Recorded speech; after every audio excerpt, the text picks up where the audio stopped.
A full investigation must be carried out into a UK consultancy firm which helped take President Uhuru Kenyatta to victory, NASA has told the BBC. National Super Alliance official Norman Magaya accused Cambridge Analytica and the ruling party of trying to subvert the people's will. Cambridge Analytica bosses were apparently caught on camera boasting of the control they had exerted in Kenya.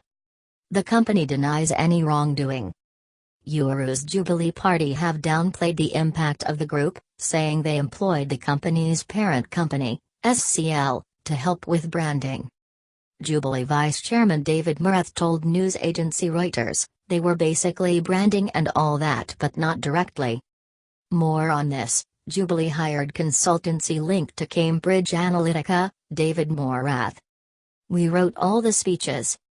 Cambridge Analytica first hit the headlines after helping U.S. President Donald Trump to his shock win in 2016. However, questions are now being raised around the world over its methods, including the use of data harvested from people's Facebook pages. Before they helped Trump, however, the company was active in Kenya, using the work it says it did during the 2013 election as one of its case studies. According to the website, it conducted a large-scale research project, sampling 47,000 people, which provided a profile including things like key national and local political issues, levels of trust in key politicians, voting behaviors, intentions, and preferred information channels. They then devised an online social media campaign to generate a hugely active online following. It does not mention the party by name. However, footage obtained by Channel 4 News following a months-long investigation appears to show Mark Turnbull, the managing director of the company's political arm, speaking about their work during the 2013 and 107 campaigns, and boasting of having staged the whole thing. "We have rebranded the entire party twice, written the manifesto, done research, analysis, messaging," he said. "I think we wrote all the speeches and we staged the whole thing, so just about every element of this candidate."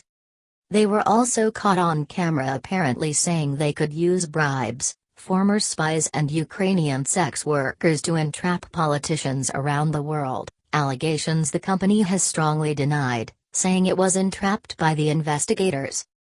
A modern political campaign.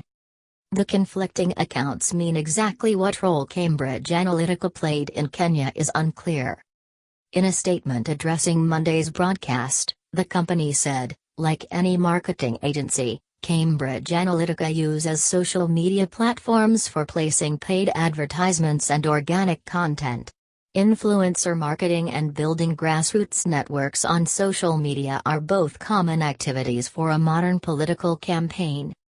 But Magaya said it was all hugely worrying, raising concerns over how data and potentially very toxic propaganda which swept through Kenyan social media may have been used by Cambridge Analytica and their client to influence the outcome of the election. "This was a criminal enterprise which clearly wanted to subvert the will of the people, through manipulation, through propaganda," he told the BBC, as he called on both the US and UK to act to assist the investigation. "There must be criminal culpability." Last year's Kenyan election was already mired in controversy, after the initial vote in August was annulled after the Supreme Court found irregularities.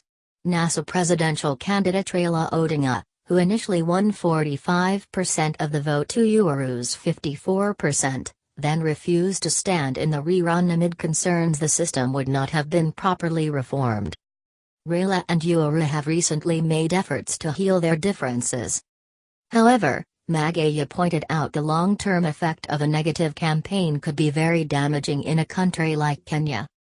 Coming on the ashes of the 2008 post-election violence, that took an ethnic angle, such propaganda could create divisions which will take many generations to heal, he said.